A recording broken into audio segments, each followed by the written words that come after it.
So I'm David Nahai. I have the privilege of serving as chair of the Los Angeles Business Council and also the honor of welcoming you all here today for just a few minutes. Thank you all so much for being here nice and early. This is an important day. We are celebrating really an important accomplishment. So we're excited, very excited to highlight the amazing work of Compete4LA. This is the Los Angeles Business Institute's Small Business Engagement Program, and we're very excited to accentuate the work of 5 of our LABC members who are also LA28 Olympic and Paralympic sponsors.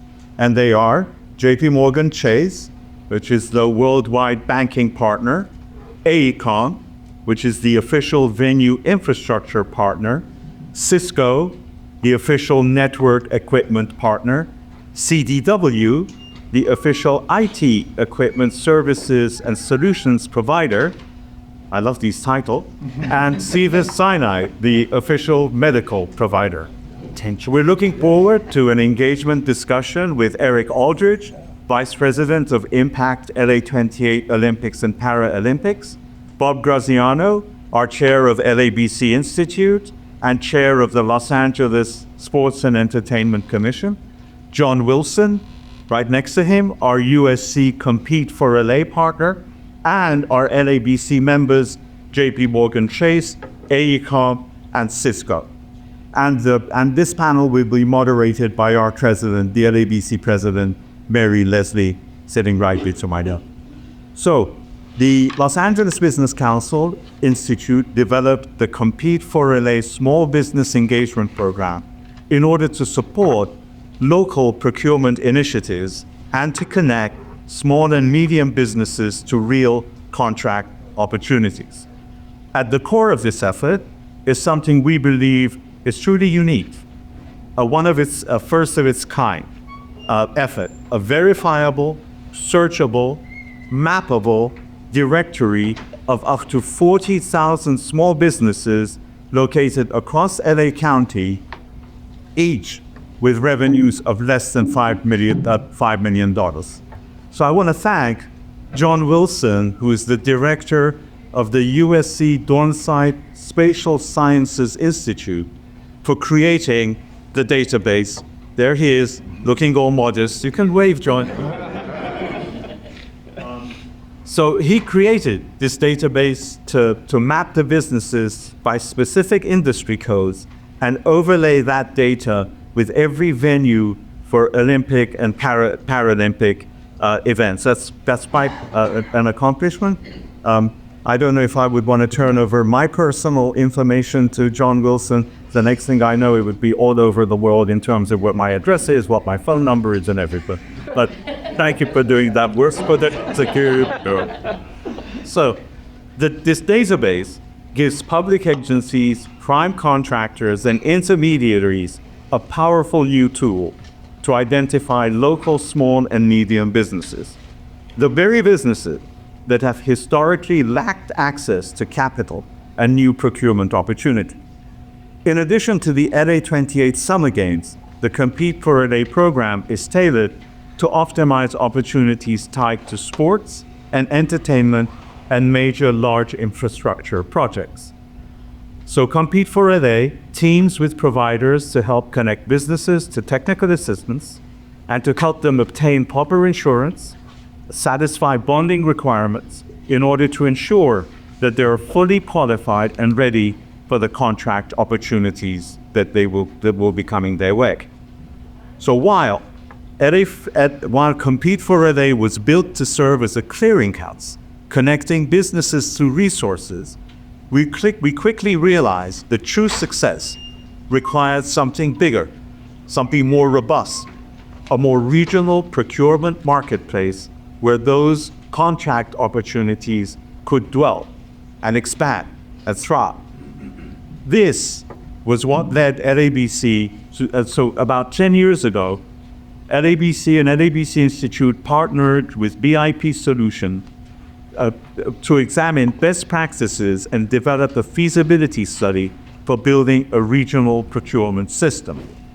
This is what led LABC to play an integral role in developing the regional alliance marketplace for procurement, which is commonly known as RAP, because we recognized that the business community needed a more cohesive, streamlined procurement process, and that required working directly with the city of Los Angeles to make it happen. So we're proud, very proud, that this work has earned Compete4LA a seat at the table as a collaborator of the LA 28 Olympic and Paralympic Games. We serve as a member of LA 28's Community Business and Procurement Working Group, as well as the Los Angeles Mayor's Small Business Cabinet, and we help to ensure that small businesses aren't an afterthought in regional planning, but a central, integral part of it. And with that, let us start the panel discussion, moderated by Barry Leslie. Thank you, David. That was Listening to me. David had the heavy lift this morning with giving that overview, and part of that's because we're filming today, and we're filming to talk to 40,000 diverse small businesses that will be receiving this panel. And so it's really important to know that when you're talking today, you're really talking to them in addition to our audience. And we're very excited to have you all here today, particularly the businesses that responded. We had 30 or 40 of you came based on our invitation. So thank you. So you're here to learn for sure. And this is a really critical time, I think, in the Los Angeles in the planning these major events. We've just had an enormously successful FIFA, thanks to Bob Graziano and all the people from sports and entertainment who did that, and any of the leadership that's here. Congratulations on an outstanding event. And I think it was a great precursor for the Olympics because it went off without a hitch. Well, hitches. You didn't see them. No. You ever see it? I saw, okay, as far as business are at Timona and I, like, there were some hits. obviously in Burbank, we really enjoyed it on TV. All right, so, but today, what we're talking about is that we kicked off a series of programs for small businesses that we're going to do around the region over the next 18 months. We kicked it off in April at COSM. Many of the people who are sitting here today were part of that panel. And the reason we're doing that is we're going to go to the parts of the county where these activities are occurring. Because as you know, the Olympics is really spread out. It affects all 88 cities in LA County, but specifically a series of cities, which Eric might talk about a little bit today. But it also has to do with the sectors that you're in. Certain sectors and concentrations of sectors, which John Wilson will talk about, are in LA County. Everything is not equal about where businesses are. So we want to move to where the businesses are, where things are happening. So to that end, you will be invited to more events. And our goal really is what David said, that we're really trying to get businesses ready to compete. Because it's not a given just because you're a small business under 5 million in these sectors that you are competitive. So it's really important to understand what you have to do to get ready.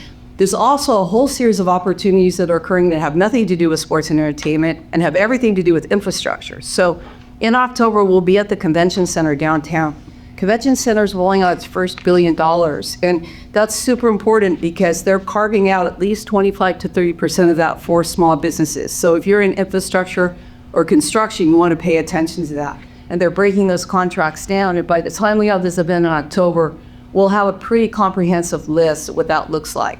So you'll know whether or not you're a fit for it and whether you should come. Probably should always come because you're always going to learn. And also all the people that provide technical assistance like Jabbar at LISC and PACE and the city of LA and the county of LA, they're all there. All the people that provide, bonding, help, Meriwether, Williams, and others, they'll all be there. The people who do the certification will be there. So these are things you may or may not have already done.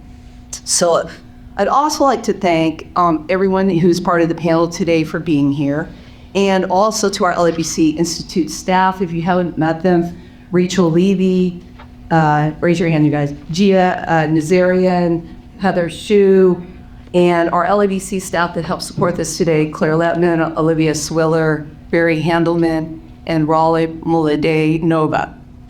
Is that good? Yeah, big.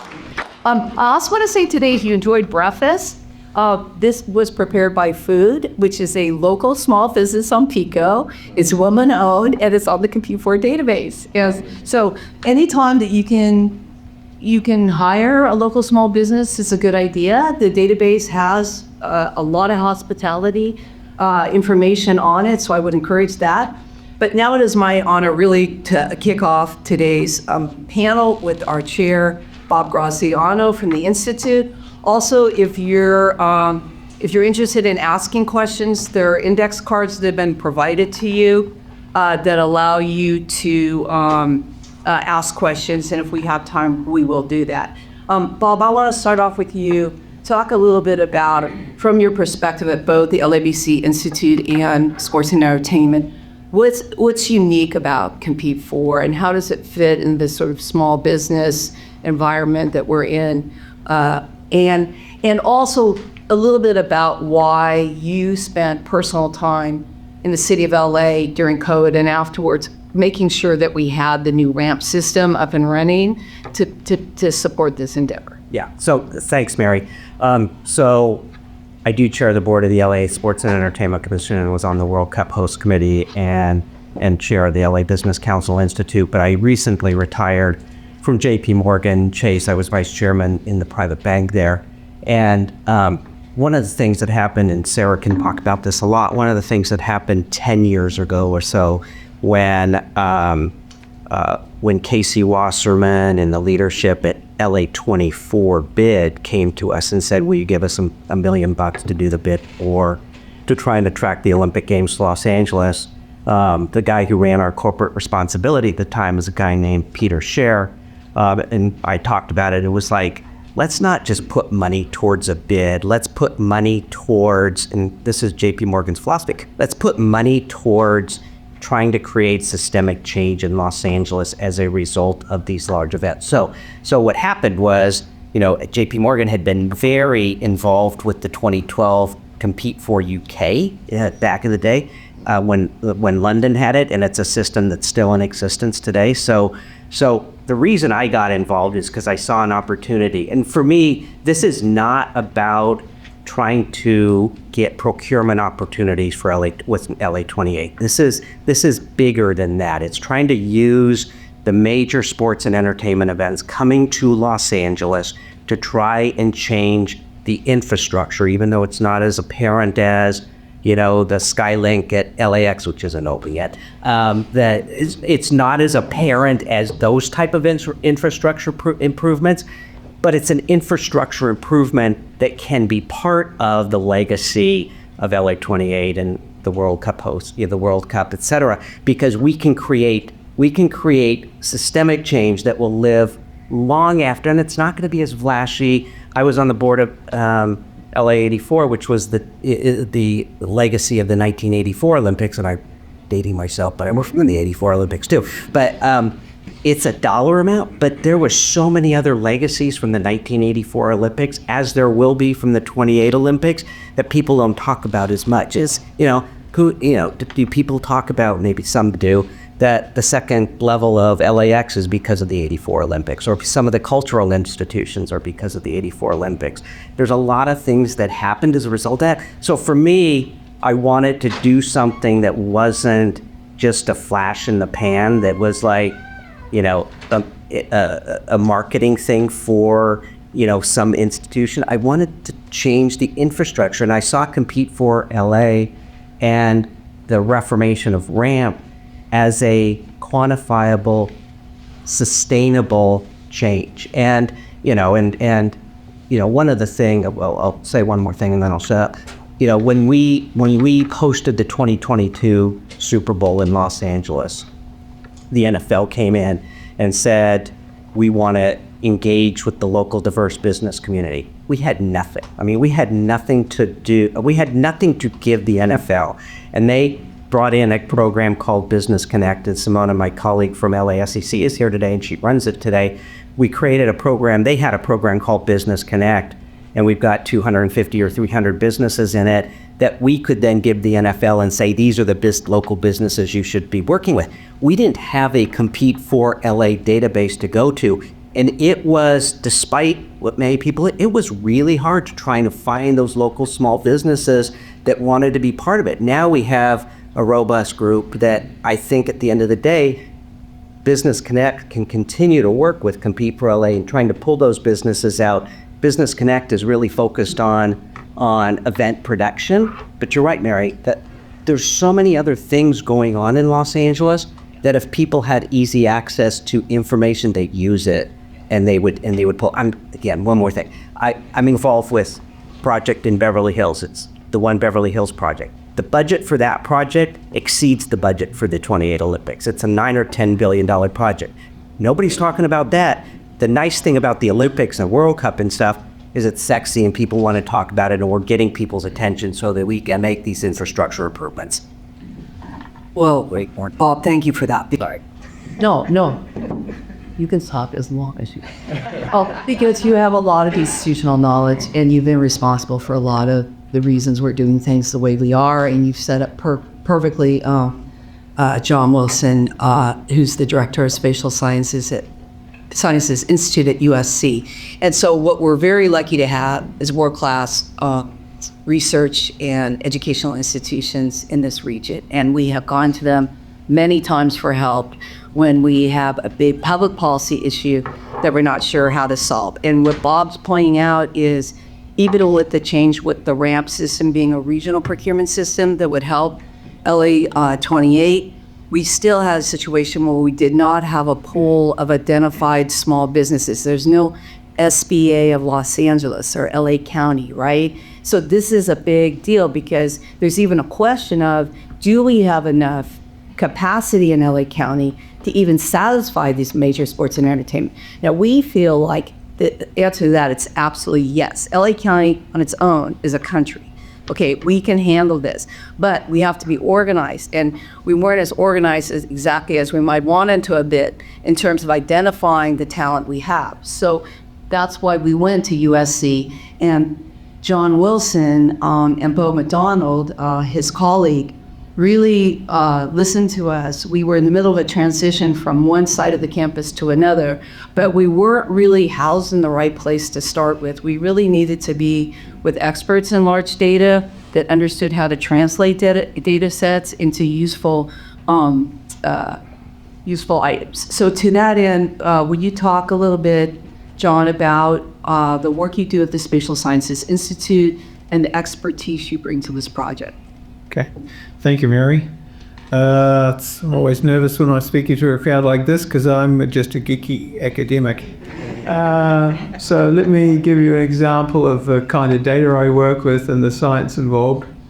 I use something called a GIS, which was once a GIS, a Geographic Information System that you bought in a box, but in the modern web-enabled world, it's just a collection of tools that you would use to find insights that are valuable to you. And probably coming here this morning, you all used a GIS if you had a car navigation system. And the beautiful thing about your car navigation system is that it either already knows your origin, or you tell it the origin and then you tell it the destination, and then it shows you a route to get from where you are to where you want to be. So the work we've done with Mary is exactly that process. What we want to do is we want to be able to connect small and medium-sized businesses to large businesses in hopes that we can spread the work of hosting the games and the rewards that would come with that among a larger constituency. And there's many opinions and many voices involved here. And so first, on one side, you've got a database that comes as a really long and boring table with many, many columns and various federal government codes that you have to decipher. But what it does tell you is the size of a business. It tells you the kind of business it is, so they can be categorized with different codes that the federal government uses for that. It tells you something about their performance recently and so on and so forth. So we have the data. It comes, in this case, from a firm called Data Axle. And my initial job then is to be able to visualize that. And, in my geeky science, visualizing something means you put it on a map, which is what your car navigation system typically does as well, or Google Maps for that matter. So now we have the data, but now the origin here is that we have all of these targeted 40,000 small businesses in this database for LA County. I think there's 160,000 entries, but only 40,000 have reliable contact information. And so to follow up, we need to be able to contact them directly, either by email or phone or whatever. So now we've got 40,000, and now that we can put those on a map, but that's overload, so you can't maybe do anything with that. And so what we can do though is with some custom tools that we either adopt or use, or some we develop ourselves, we can provide custom reports for the 15 council districts in the city of Los Angeles. Or we can do the same thing for the supervisory districts in LA County or any of the California districts and so forth, because the public sector and politicians are going to want to have a hand in making decisions and guiding people here as well. And on the flip side, we also now, of course, know the venues, the locations of all the venues, and so we can do things like, okay, how many small and medium-sized businesses are there within 5 miles of this venue? And which ones do we think, given this particular sport and how it's going to be laid out, do we think we need?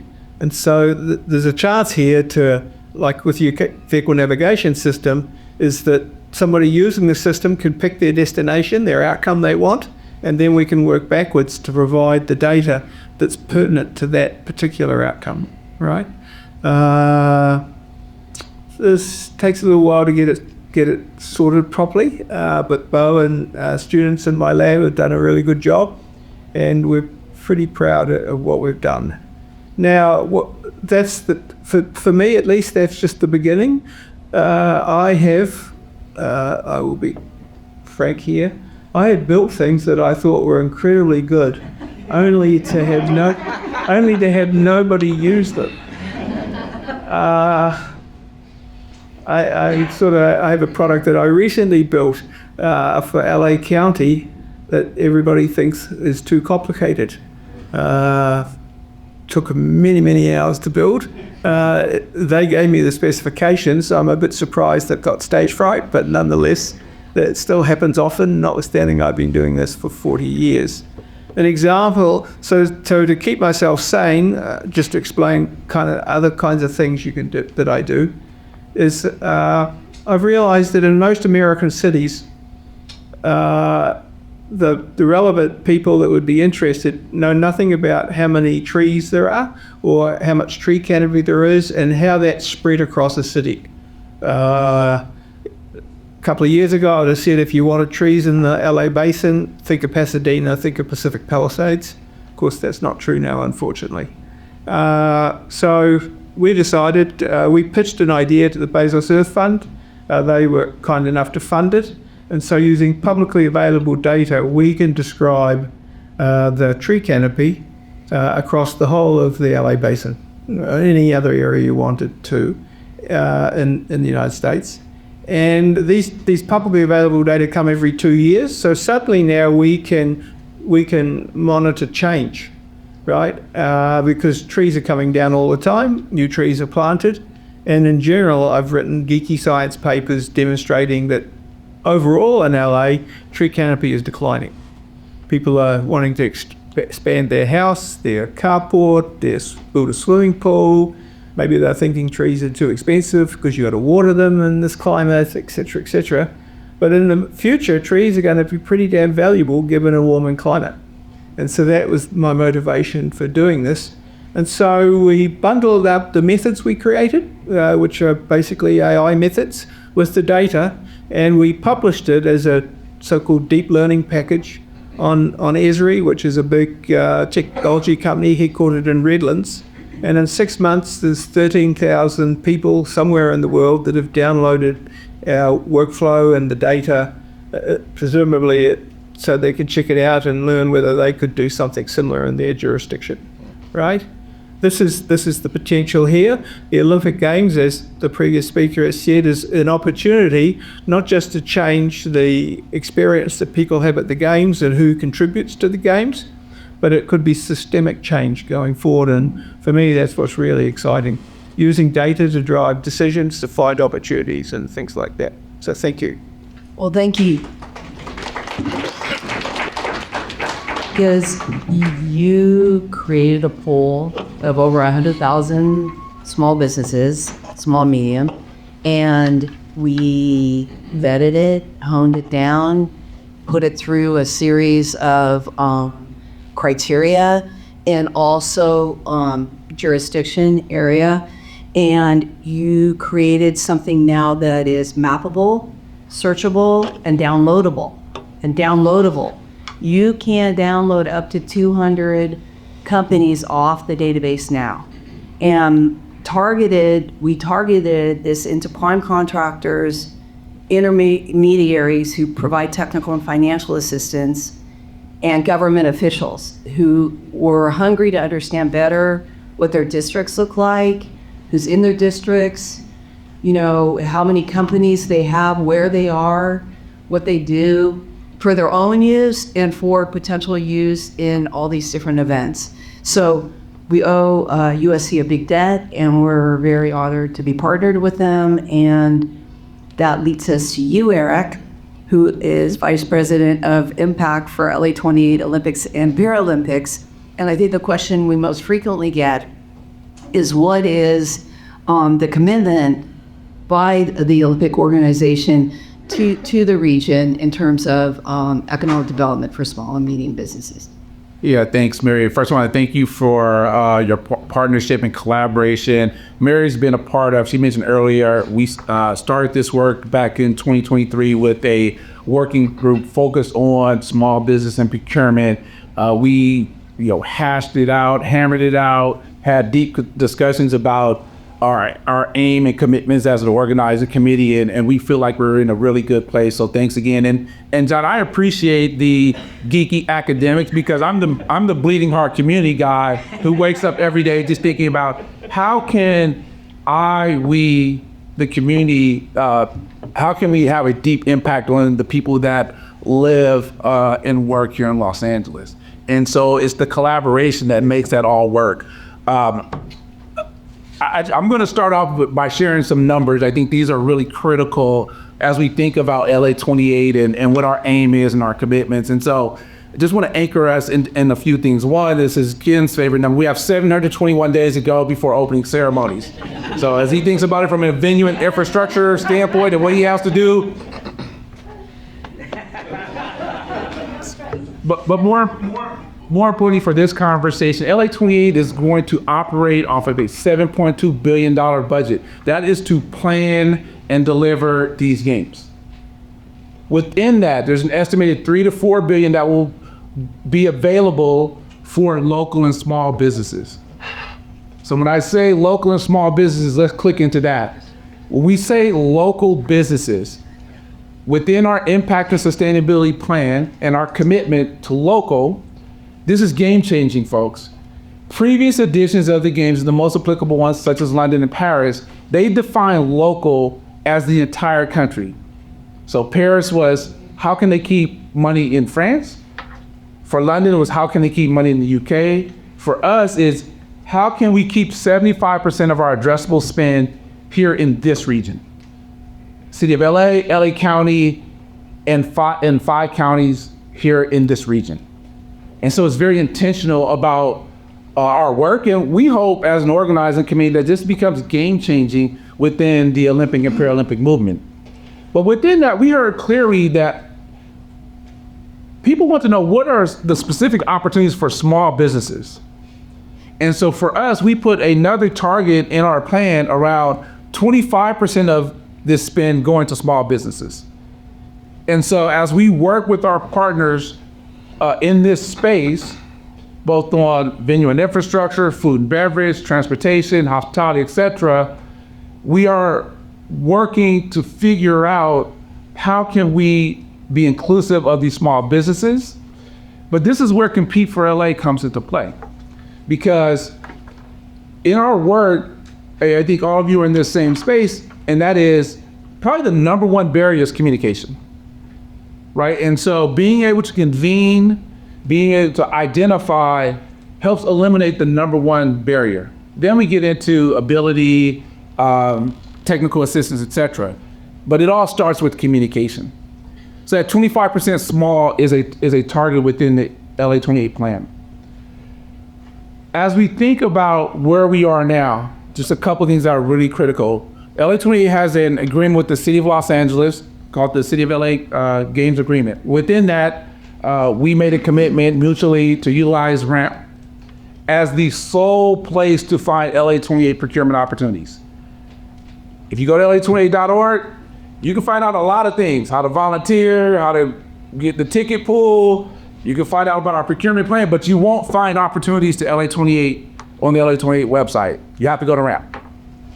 When you go to RAMP, we have been working, and this is to your point, Bob, about how can we be a catalyst to create systemic change? How can we better policies and procedures? So if we stand up and drive businesses to RAMP to make sure that they register, that only puts them in a better position with us, but it puts them in a better position with all the opportunities that are happening, whether it's convention center, whether it's things that the city is procuring, the county is procuring, and other companies like AAG, et cetera. And so go to RAMP. The second thing I really encourage everyone to do is our procurement team, which I'm also representing here today, they developed a procurement plan with a forecast. So it details out from now all the way through game sign, the timing and categories in which we're going to be procuring. Because we heard loud and clearly, people need to know. If you can't prepare for the opportunity, the chances go way down that you will get them. And so just right now, if you were to go to the LA 28 website and you went to the procurement plan and you click the Q3 2026 forecast, we have 3 things coming up in construction and maintenance, 11 opportunities coming up in food and beverage, 4 in sports equipment, 1 in consulting, specific to transportation, technology, IT, and energy. We will continue these updates as we go and lead up to 2028. And so for us, Mary, it's really about, 1, how can we think about our legacy in 3 buckets? 1, of course, will be the physical things that we leave behind. I think we're doing a new diving platform at the Aquatic Center in Pasadena, and some other things that we're doing physically. And then there's the programs and initiatives that we will either help uplift or build and leave behind. And then it's the policies and procedures. And really, while not super sexy, those are the things that really make a difference. Thank you, Eric, and thank you for your commitment to the region and for the work you're doing, because you've been in an unenviable position of being the spokesperson for LA 28. It's a very enviable position. Well, me, you for the city. You've had to represent. Yeah, and I think what all of us appreciate is that there, sometimes you might, agreements or things that you do in at one time, and then you live with them in another time. So you've done good work, and I think you've done everything you can to make this work, and will continue to, and have listened to what people have said about what's needed. And I know Ken Billups is going to do everything he can to make sure you look good. And we are very honored to have with us today three major sponsors that are part of LA 28. And I just want to start with Sarah Bowles-Carter from JP Morgan, who's Vice Program and Program Officer for Global Philanthropy. And gosh, Sarah, you're a worldwide banking partner now. Now, if we had had a crystal ball 8 years ago when we started, would we know that fast forward, you would be a worldwide banking partner? I need that.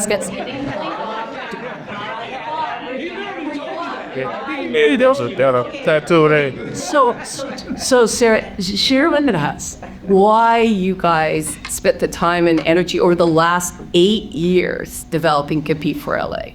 I was going to say it feels more like 9 or 10, but is it that close? No, I think so.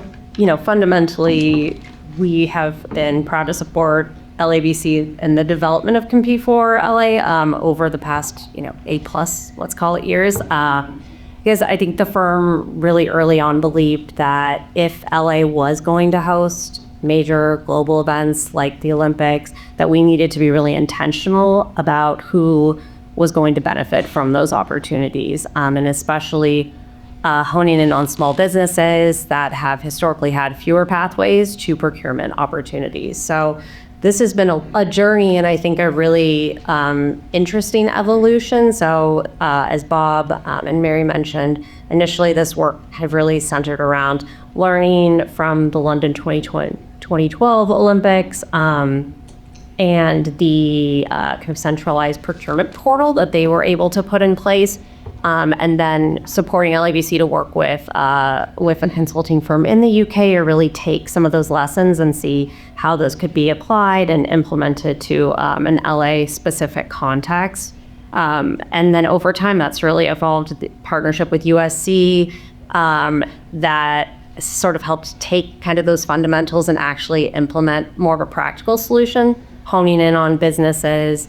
And then I think something that's been really critical too is just the work that, Mary, that you have led around, kind of replacing Bavin with the RAMP platform to begin with, and then leveraging the Compete4LA database to help drive businesses on that platform to RAMP. And I think that's been a really important missing piece, is kind of bridging that gap between the LA is the largest small business economy, in the country. And so, but how do we actually find those businesses, and how do we make those businesses more aware of the opportunities? So I think just seeing how that work has kind of incrementally progressed, been refined, and always sort of had small businesses at the center.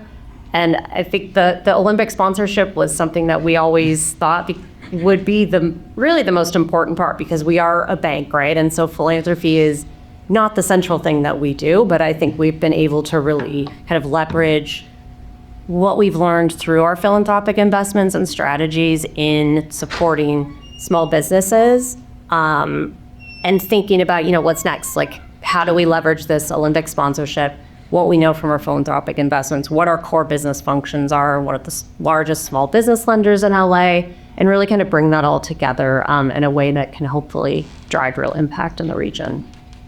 Yeah, we're really excited because you had a really strong track record over the last 20 years here, and we did a lot of work with you with small businesses and also middle income and the development of workforce. And so the fact that you made the commitment to the Olympics really helps everyone, because it ties all your work together. And so we're hoping this will also lead to input from businesses about tools that would help them, because I know Jabbar and others that work a lot with cohorts of small businesses, there's a lot of issues around access to capital and the kind of capital and who gets it and who doesn't get it and what it takes to really build your company to be competitive. So these are things that are going to be critical in this partnership, is that there's a lot more intelligence gathered about how to create good product or additional products. But with that, we're going to go straight to Ken Phillips, the Vice President for Community and Industry Engagement at AECOM. You have a really small job, Ken. I should use your official. You're in charge. You are in charge of a visual venue infrastructure partner. So maybe you could tell us a little bit about what that is and what opportunities await. Sure thing. Good morning to the audience, and I want to start with a thank you again to Mary, Bob, and the team. A wall full of rock stars over there, but really the intentionality of ensuring that local and small businesses have access through the portal. Compete4 has been a great resource to identify those firms, qualified firms, to really make us and help us lean into this mega event. So AECOM is the official venue infrastructure partner for the games. Really, that's a game changer in that role. Traditionally, Olympic Committee would identify a design firm engineering firm, program management, or construction management separately. And AECOM really had the breadth and experience and global experience and best practices to ensure that we can do all of that and do this complex integration at a very high level, but also do it responsibly. But that story didn't start with just now. And Eric teases me because when he mentions the countdown, 721 days is cute and wonderful for you guys. But our countdown is a lot more aggressive and a lot more earlier. We need to start testing venues and getting excited about and ensuring that we can deliver the games. But the story started 10 years ago. City of LA and the committee was really excited about the opportunity, but they needed a firm that can help them understand the planning, the logistics, which venues we have, and how can we really lean into the potential of the greatest games of all time. And so AECOM have built SoFi Stadium. We designed and built Intuit-Dome. We had that institutional knowledge. We had the ability to help LA and LA 28 embrace no new venues, no new permanent venues. But it wasn't just the technical expertise. It wasn't just the professional services. It was also our commitment to the community. And so LA 28 really was excited to see that we had the expertise. We were going to help them lean into maximizing our existing venues, but we also still will maintain the priority around local businesses and small businesses.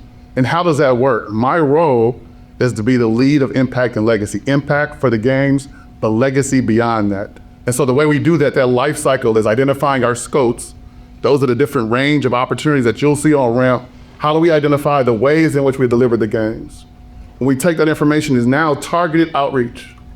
Targeted outreach is also supported by Compete4, because now we can be very targeted and specific on firms that can help us deliver. This is not just any old delivery. This is game 7, ladies and gentlemen. This is, what else is game? This is Super Bowl. This is penalty kicks. And so we really need to look firms in the eye and our partners in the eye and make sure we have quality firms. And so the strategic outreach is important because we have to deliver. The critical path to less than 721 days is important because our tagline is, we never miss an opening day. Once we go past targeted outreach, now we understand and get feedback from the marketplace. And so that helps us minimize barriers. So when you talk about access to capital with our wonderful partners and have business-friendly banking institutions, when you talk about bonding and insurance, when you talk about technical assistance, now we can be a lot more intentional on maximizing opportunities. So you do targeted outreach, you minimize barriers when you listen, and you be candid on what it takes, the payment terms, or pressure point and those type of things. Now you can maximize opportunities. Now you can be a lot more intentional on the opportunities that we have in the first tier spend, second tier spend, teaming, and being strategic on helping them. That information now allows for us to better invest in the marketplace. And so that life cycle is our programmatic approach that I drive and that we bring to the table with AECOM. And we say it's a great opportunity, but we also do it responsibly. It's like being a parent. It's an opportunity, but it's a responsibility. And I'm excited about this opportunity because, like you said, we live and dream of the passion and the commitment. Being a beneficiary of the LA 84 games, I'm so excited to be able to lead this. And sorry, excuse me, my voice sounds right. I'm not getting emotional. I came off a vacation, so I lost my voice. But you guys are like, man, he's getting emotional. This is not how I normally sound. But I am passionate about this. We think about this. Last thing I'll say, the legacy, you asked about our role, but I'm also want to underline the legacy piece of you guys have heard the term OPP. That's not applicable to here, but it's the opportunities, it's the programs, and it's the policies that this will leave behind beyond LA 28. LA 28 has been the most I've ever seen us convene. Organizations, collaborations, non-traditional collaboration. We're convening, but I think the legacy and the business as usual beyond this will be just as important as the impact that the games have. So we're proud to be the venue and infrastructure partner, but we're just as proud to lean into the commitment that we have to local and small businesses. No, we're really lucky to have you and the track record you already had in this region, and the fact that discipline you've always showed and commitment to breaking down your contracts to include small and medium businesses. And we know how critical that is because that's part of what we learned about 2012 about 2012 Olympics was that the success of the prime contractors to break down the contracts is critical. And that discipline you already know. So you bring that discipline to the table. So this is why we encourage all the businesses to come to and meet the primes, meet people like Ken, because there's the business of this 720 days, and then there's business. There's just business in general. And you want to get into their cohorts, you want to meet the people that they're working with, and you want to network this group because this group is building a lot of other things. So with that, I'm very excited that Kyle Brown is with us today. He is the State Government Affairs and Community Relations Manager for Cisco. Cisco, as you know, is, we get your technical, is the official network equipment partner. And together with really CDW, who's the official IT equipment services and solutions provider, they are the nerve center of what will be the 2028 Olympics and Paralympics. And that is a huge responsibility on a lot of levels. And breaking down all of what you will be doing, we're just hoping today maybe you could give us an overview of your role in the games and what types of procurement opportunities you envision next year being able to offer. And then when we come back to John Wilson, we're going to talk a little bit about where concentrations of people are in the county, companies that have technical and information systems capability. So Kyle? Absolutely. Good morning, everyone. Excited to be here today. It's been a wonderful experience. I was telling the group earlier, this is my 1-year anniversary in the city of LA. Thank you. Cisco is the network equipment partner for the LA 28 Games. One of the really cool things about Cisco, being able to work for Cisco, this is our 5th Olympics. And so we have over 20 years of experience of providing the cybersecurity and networking expertise across Rio, across London, across Paris 2024, and now LA 28. What makes this one very special for us is our headquarters is based in the Bay Area. And so this will be the first Olympics that we're actually hosting in our home state, which is California. So with that being said, we really, like Kim said, this is game 7 for us. We want to pull out all the Cisco bells and whistles and bring all of our resources to the city of LA. My role, moving across the country from North Carolina to LA, one of the things that I saw, I was working with the Olympics from afar, was I really needed to be here. I really need to look at the small businesses that are in the community and really determine how do we really play a role in supporting the Olympics on a local level. One of the things that I believe is important is a number of you all, maybe small businesses, independent operators, or a part of maybe a mid-sized business that is constantly scaling. With that 721 day away from the Olympics, I think about, from your perspective, that's about 2 years, about 8 quarters of business. And for you, you're probably thinking, how can I get an opportunity over the next 2 quarters? You know, how can I make sure that my business is surviving by LA 28, by 2028? And so one of the areas that we're trying to really lean into is our supplier development program. It is a corporate global program that allows for us to engage the local and small businesses in so many different capacities. Even though we are IT, cybersecurity, networking provider as a business, that program is to allow you to tap into all the regional engagements and regional activations that we're going to have leading into the Olympics. And so when I think of potential Cisco activations with customers, Cisco activations across Long Beach, Carson, Inglewood, we want to tap into those businesses that are already there. And I think it's as simple, and it can be as large, but it can be as simple as the catering for these large scale events, the photography, the media, the workforce services and contracting. I see there were some lighting companies here. We bring all of those different industries in when we activate these specific regions. Those are what I would probably consider more of a lucrative opportunity for you all to partner with us on the long term as being a part of our supplier development program. And then on the flip side, we also have a partner program that we're really leaning into. We have over 140 partners in the SoCal region that are cybersecurity, IT, telecom, and networking providers. So if you are a local small business in Long Beach and you focus on IT, or you are in Inglewood and you focus on cybersecurity or telecom, we want to partner with you. 90% of the times when Cisco deploys technology in these buildings, it's actually physically not us. It's actually that local business that we go through. And so we want to try to scale that number a lot larger, because we know that there will be a number of deployments across those venues. Ken and them are a little bit more on that infrastructure side. We consider ourselves like, you don't bring up Cisco, then that's good. That means nothing is impacted because your network is growing. And so what we'll be doing once they are like really locking down what that infrastructure will look like, we're going to work with our local partners on deployment of that technology in those different venues. And so Compete4LA is kind of helping us with that mapping of who are those businesses in those local communities. How do we tap into you now? Because you can participate in the Cisco regional opportunities leading into LA 28, and then maybe at that time you may already have a track record of working with us, maybe over the next year, and so that gives you a better opportunity when it comes to the LA 28 deployments. And so I think those two are important just as a small business, being a part of our supplier development program, but also if you are an IT technology company, being a partner, and we really help nourish and help bring those businesses to the fold when they're trying to bid for procurement opportunities.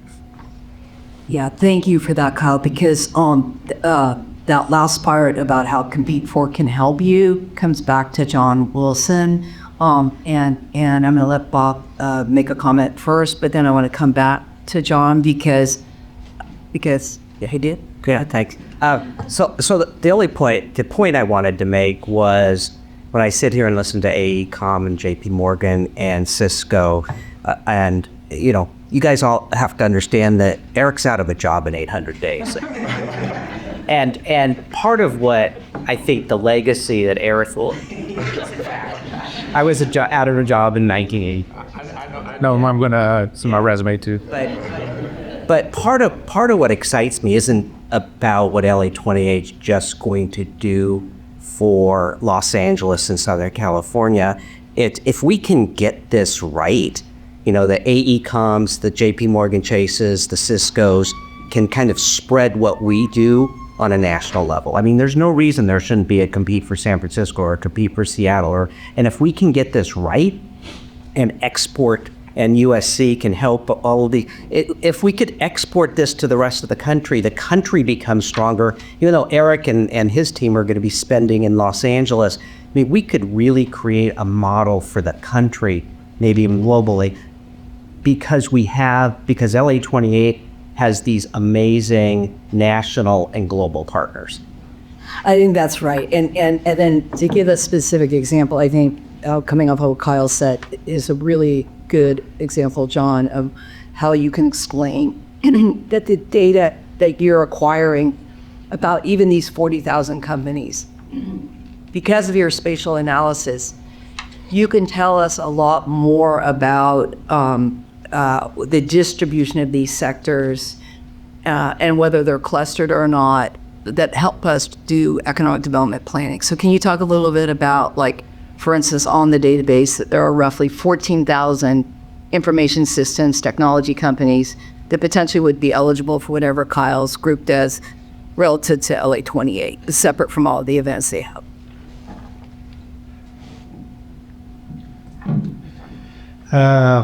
Well, it's a hard job in a way, but in other ways it's probably an easy job, because I'm just at the front end of a kind of a queue where we can get prospects from the kind of data that LABC and USC has put together, but there would need to be follow-up conversations.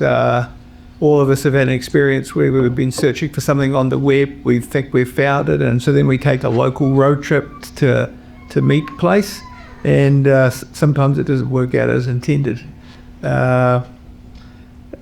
So Bo gave me a Compete4LA business database update for California Assembly District 61. So I bet none of you know quite where that is. It takes Venice Beach is at the north on the coast. It goes down and includes LAX, and then it goes all the way east, I think, to the 110 freeway. And doing that, it captures Inglewood, it captures the stadium, the new basketball complex, etc. Right? And so there were 6,492 company counts that were 5 million or less, but only 2,028 of those had email address information that was reliable.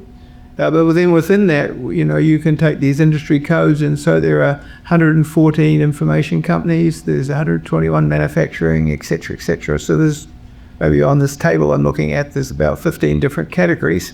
This is a way that we can hone in and find, prospects. And then following up, there needs to be conversations, which is other people's job then, so that we can learn where there's maybe not even new companies, but small companies that could step up and be of service, and at the same time win some of the subcontracts here that will enable the folks to my left to actually pull off this fantastic Olympic Games. Yeah, which is a perfect segue to Eric. Eric, talk about how you envision connecting these opportunities with small, medium businesses. Yeah, I think everyone did a fantastic job of articulating kind of the how, right? Where you go and that process. I think one of the things I do want to call out, and I think Kyle talked about it just a little bit, as I started, I said there was our budget $7.2 billion. Recent studies indicate that there's going to be an estimated $18 billion of economic impact here in the region. Now, why does that matter?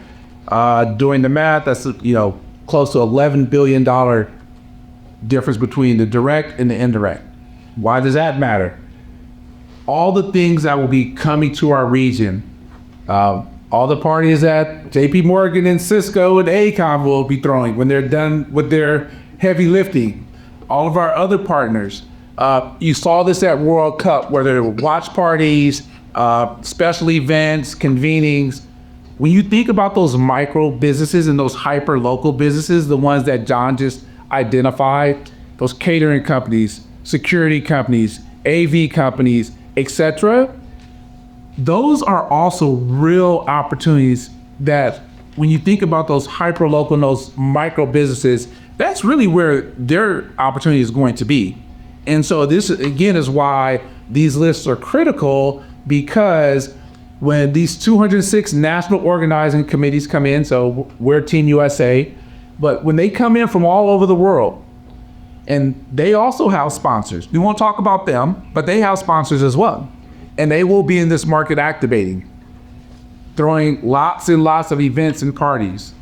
So who's going to be the provider of those services? And so they aren't asking the question now. Some of them are more advanced than others. I think there's about 7 or 8 that have identified that they're going to have their country houses in different regions here in Southern California. But if that's 7, that's another 200 that are coming. And so it looks far away, and I get a lot of questions about where do I go? When does it happen? All I can say is very similar to our process around direct. There was a time when I would sit in front of people and they say, I don't see anything on the ramp. And I would say it's coming. And now when you go to ramp, you go to the homepage, it's right there on the front page. This will be the same type of timing and pacing. So being ready for those opportunities, making sure you look at it and you say, you step back and say, well, maybe these direct opportunities are too big for my company, my firm. However, my catering company services the South Bay or LAX Venice, right? And so Australia House is going to be in Venice. What can I do to stay connected there so when they need those services, I can step into that void? So I think that's the other thing that I really want everyone to understand. There's the direct opportunities, but there's these other indirect opportunities that are critical. No, I think that's a really good point. And having just talked to the San Pedro Chamber of Commerce last week, they're actually they're hiring a consultant. They're doing a whole plan, a visitor plan.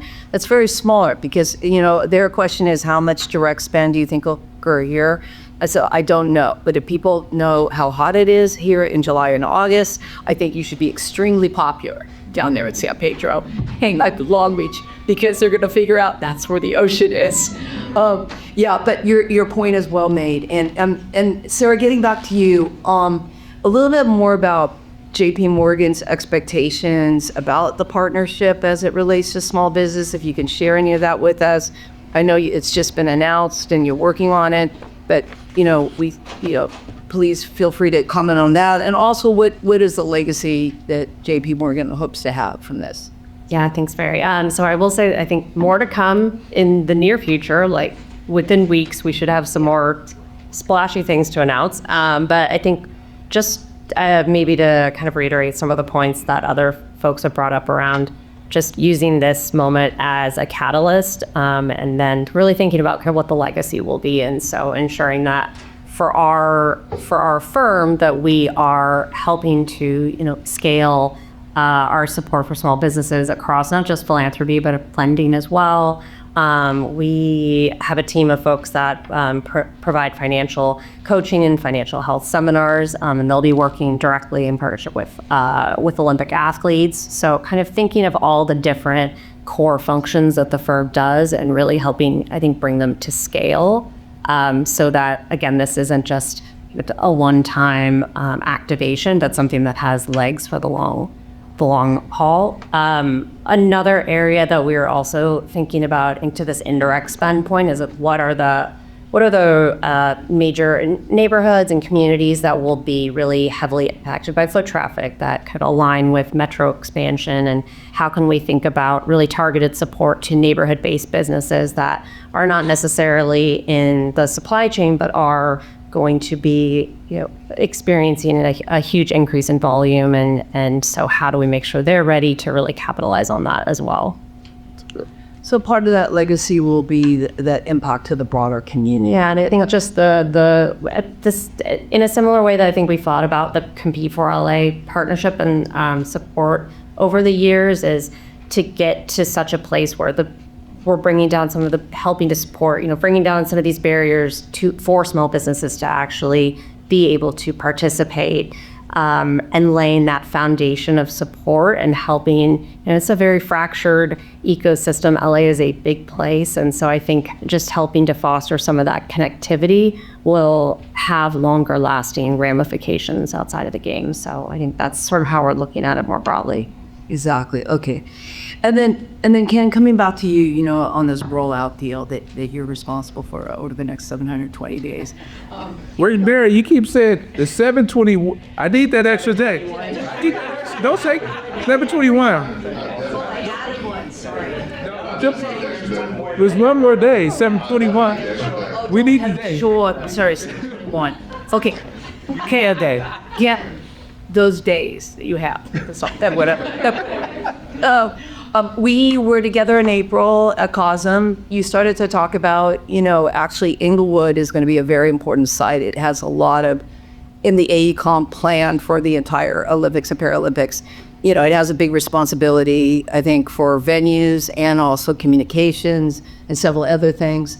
I know this is a layered approach you have because some things will interrupt services and have to be done at the last minute. That's part of the reason this is so exciting.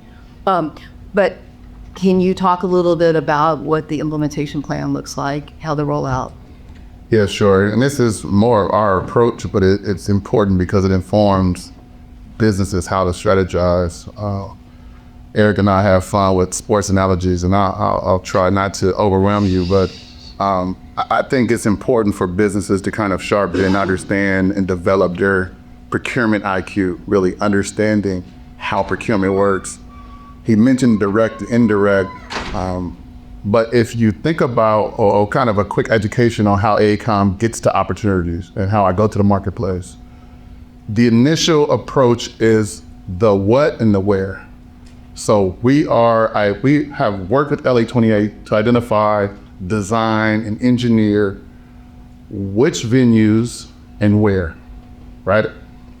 from there, we develop a schedule to pace out which ones we have access to, which ones are priority now, which ones have a longer lead time. And for example, the swimming venue at SoFi, that'll be a very aggressive schedule towards the end of our procurement, and towards the end of our delivery. And so teasing on a 721 days, we can't wait till the day before opening ceremony and say, all right, here's your venue. I think we're done. For us, it's testing and all of that. But the what and the where is important because that's how we start to, and that's what I'm equipped with to go to the marketplace. The where is important for you because if you're selling me on what you do, there's timing. And the patience and the understanding of when we need it is important on how you prepare for that. And so our process is important because we're talking to LA28, the Olympic Committee, the International Olympic Committee on specific, they have the requirements and how we do this, but the way we deliver it is important. It's important for you is because now I have the trust and I turn back this way to my team because I'm emphasizing who, right? So we have what, where, when is our schedule leading up until the delivery of the games, but I'm taking that information, going to the marketplace and prioritizing who, not just your usual suspects, not just large businesses. My who is understanding who you are, relying on the Compete4 a resource, and then taking qualified firms back to my team to deliver and work on that critical path. And so we have a process that has worked. We have institutional knowledge with permitting and everything that goes with it, but that process is important because if you better understand, and I'm talking to that camera in businesses, when we need it, what we need, and how you can be of service, it's important. And it's not only important for the delivery of the games, now we look to you as a partner beyond the game. We're doing work in and around the city of LA and the region for all parts of infrastructure, a leading builder and sports entertainment. So it's important for us to know and how we deliver, but it's just as important for the local and small businesses to really have that procurement IQ to understand what we need, when we need it, how we need it, and really kind of sharpen their delivery. Again, this is not just residential buildings or, this is, like I said, this is fast-paced, a lot of compliance, and we're really excited to lean into the delivery of the games, but just as important, understanding, amplifying, and bringing them into the success of that local and small businesses. Real quick, opportunities on the table. Yeah. For ramp, right now, we have a climbing wall structure, platforms, we have BMX racing field facilities, and so many things might be kind of out of your scope, but again, the emphasis is not just on that delivery, but the second tier spend, how do I introduce you and the other businesses to the needs and the commitment they have, that they embrace, they inherit as part of delivery as well. And beyond that, we'll have another quarter of information that I'll be sending to Mary and the team to ensure that we're proactive and disseminate that information and go from there. So Becky.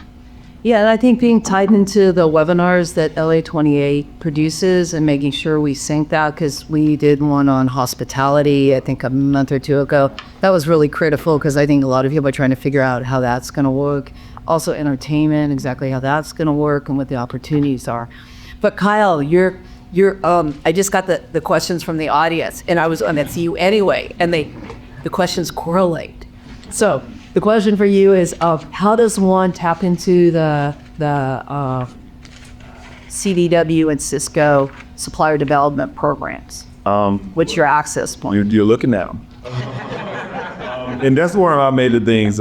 We want to be able to overlap who our current partners are and who we don't have in our pipeline and start getting them in the pipeline early. And so, like I was saying, that's to me a big reason why I moved here is to be able to put my eyes on who those folks are, like you said, in the marketplace, so we can get you already onboarded for our supplier development program. If you're a technology company, it'll be our partner program. I think it's a really good, CDW is a partner of Cisco. And so we help them when it comes to procurement bids nationally and whatnot. And so I wouldn't call it small business, but they are also an Olympic partner, but globally and on a national scale, we help them through that procurement process, through that partner program. And so we can do the same thing with you all. And I just think you're looking at them. I would love to get you all onboarded. It's 2 different portals that we can have you all go through on the supplier development side, and then on the tech side, we can have you go through our partner program. And on Compete4LA.com, you can go to Compete4LA.com for a lot of this information about each of these sponsors, and also resource guide about technical assistance like with Blisk or PACE, and information in general. Now, go ahead. I was going to ask, one of the things on our side that I think is really important that we're also leaning into next to small business engagement is just workforce development. The technology that we're putting in 2028 will be state-of-the-art technology. And so how can you make sure that you're keeping up to date with where the technology is going so that your company is aligned with what may be deployed? So I think that'll be a big area. We'll be doing a lot of cybersecurity, networking, AI-based skill building over the next 2 years. Your company may need to be a part of that so that you're keeping up to date with the technology that will be deployed. I can say I've heard whispers of 6G, and I've heard AI infrastructure. Like, what does that actually mean for you? And so how do you make sure that your business is staying up to date with what some of the larger companies will be deploying? So you'll actually be hosting training? Yes. Yes. Okay, that's super important. Okay. All right, Sarah. Yeah. Several questions from the audience. Does JP Morgan have any future plans on creating a small business grant program specifically for the LA 28 Games?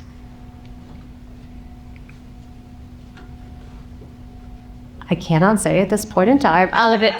Certainly, there's a lot of conversations happening internally. Obviously, the Olympic sponsorship announcement went up in April, and then subsequently since that time, our team's really been kind of onboarding folks that will really help across the different lines of business, because we are a big place that does lots of different things, and identify what is the right use of resources given, what the bank can do best and really actually scale. And so whether that is potentially a freight program or expansion of our lending products, tailoring existing lending products, creating something new. I think a lot of different options are on the table and being explored. And we also do have, currently support for a lot of CDFI partners that kind of are, as intermediaries, are able to provide that lower cost capital. But it is very top of mind, I will say. So hope to be able to share more. So stay tuned. Yeah, stay tuned. Okay. And then AECOM, Kim, will AECOM host any matchmaking sessions with potential small local? Yeah, absolutely. I mean, we're not contracting directly. LA 28 hopes to contract, but as we bring on firms, we will certainly those firms embrace the same commitment, a lot of commitments we have, and so you'll be seeing more of the matchmaking where we're ensuring that they have the same approach on prioritizing local and small businesses. So yes, we will be hosting. I mean, matchmaking is a specific term. We will have efforts in which we identify opportunities with those firms and ensuring that they work with those that are in the marketplace. Okay, terrific. And Eric, there's a clarifying question. Are we to understand that correctly, that the visiting teams will also manage procurement through RAM for LA 28? Yeah, great question. So, no is the direct answer. These national organizing committees and folks that will come into the region, they are independent of the organizing committee. And so how they come into the market, it depends on their level of sophistication. So as you can imagine, some countries are more sophisticated where they have local officials who are working on securing venues, etc. And so we anticipate, however, as they come into the market, they will start to ask questions from city officials. And so I would say stay connected with your local government officials around who's coming in and what do they need. Quick addendum to my answer, and a piggyback to his answer. He talks about the indirect, that's through cities, companies, and countries. They're coming to spend money, subcontract. So there's a lot of cities that are activating. There's companies that are doing the same. He referenced AECOM doing after parties or whatever it may be. And then there's countries. I mean, there's nations that are coming, government wallet, to really activate. So cities, countries, and companies that you really can be strategic on how you do that. For us, when we bring on new firms or help LA28 bring on new firms for venues and infrastructure, those opportunities we're prioritizing to be on ramp as well. So you asked about ramp for indirect spend, but for when we bring on a large firm to deliver on one of our big scope items, their opportunities are to be on ramp as well. So we're working with LA28 to embrace that. Yeah, that makes a lot of sense. And then this is sort of a technical question about how businesses know if they're properly listed in databases. If you're on our Compete4LA.com database, we urge you to visit it and go into your portal, because 40,000 businesses are on our database right now, and you have your own information in our system, and we encourage you, Rivo, to update that and make sure we have it correctly done.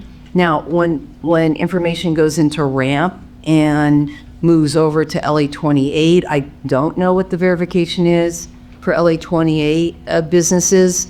Are they told, yes, we've received your inquiry or your interest? And what is that process for a business when they move over, when they go onto RAMP and then move to you? Yeah, absolutely. So I'm going to kind of put it into two pieces. So one, we encourage everyone to be on RAMP, make sure you're registered, make sure all your information is up to date. Just, again, not only for LA28, but for other opportunities. Secondarily, LA28, if you're on RAMP and you're registered, you will get information via your contact information and email when we post opportunities that are in alignment with your NAICS codes. I think you can put up to 10 different codes in your profile. So if you have a code around transportation, when we put something on RAMP, you will then get the notification. The first step will be an expression of interest or request for information. The postings generally stay up about 2 weeks. We're moving really fast, so you have to make sure you stay checked in on RAMP on a regular basis. But if you have a company that has a NAICS code that is in alignment with the sourcing opportunity, you will be notified. And then from there, the procurement team pulls down the expressions of interest and then moves to evaluation, capabilities, etc.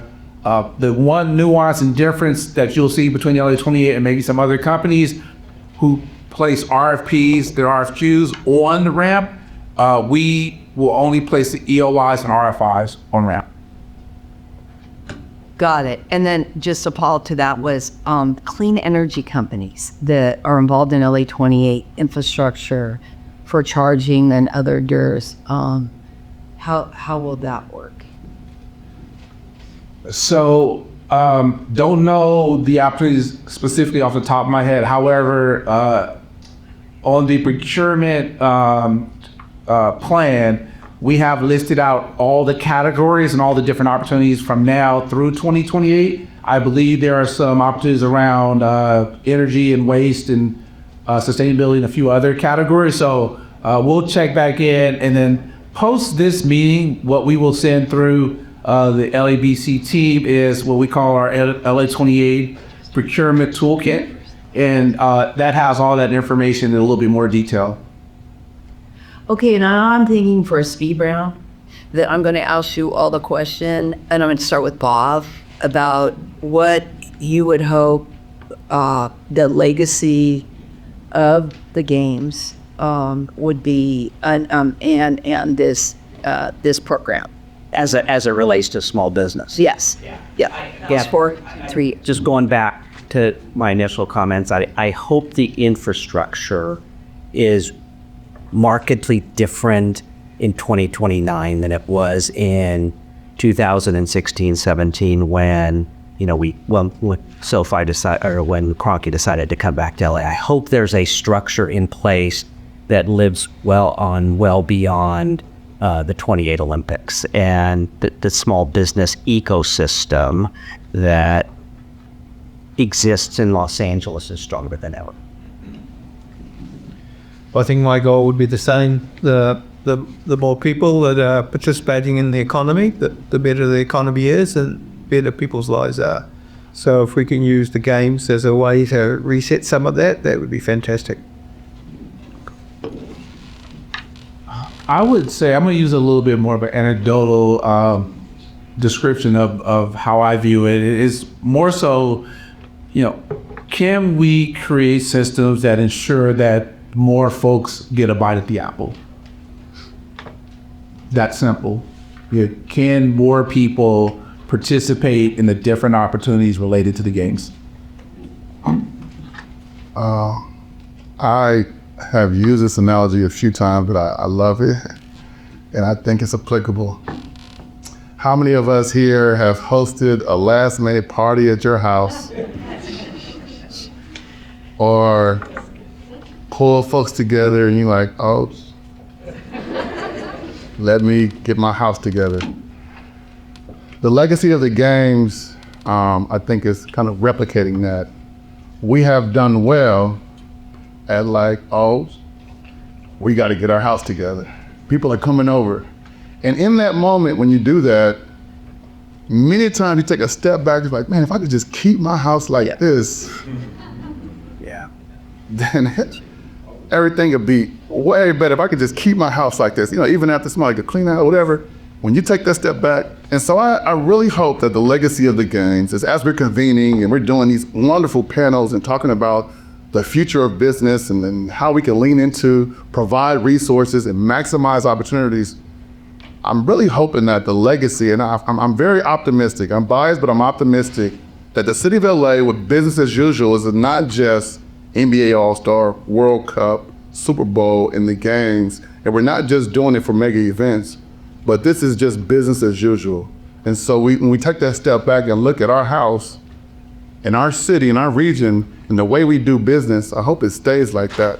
And so it's important for every person, every community, every business, every organization to stack hands and commit to that. But I'm really excited about the potential, but also legacy of LA are really leaning into keeping our house just like this.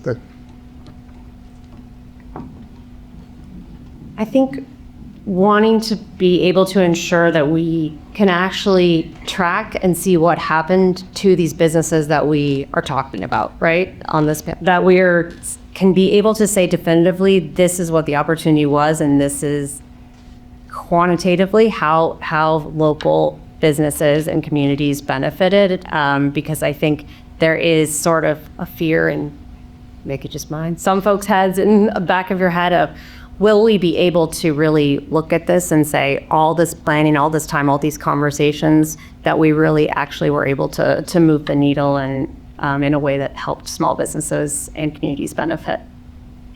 Yep.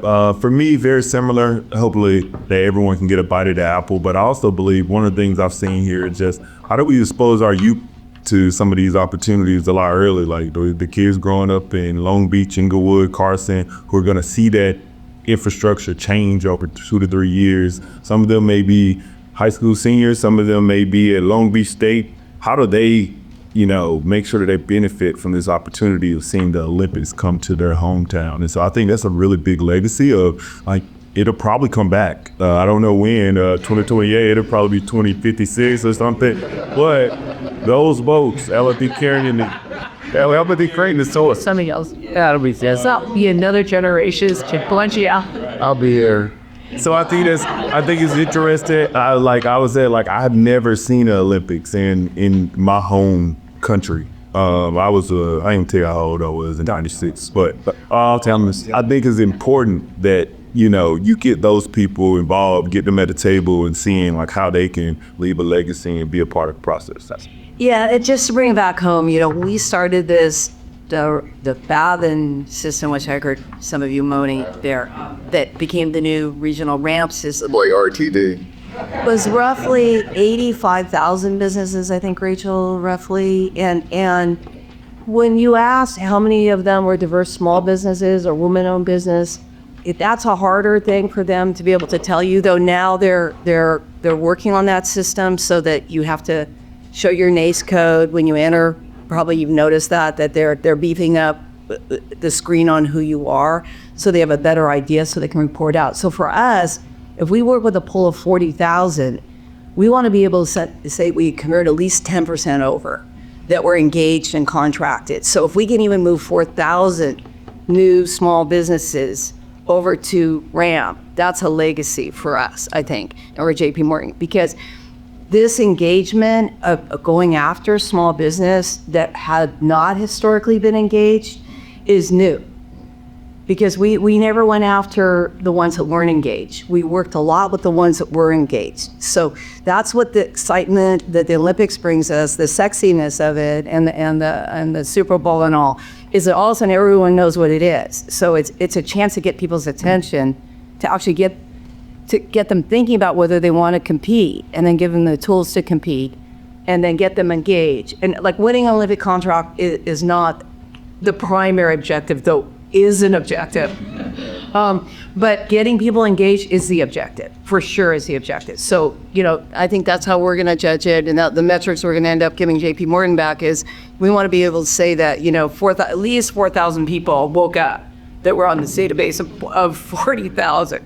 Okay, so with that, I think we should give everybody a round of applause.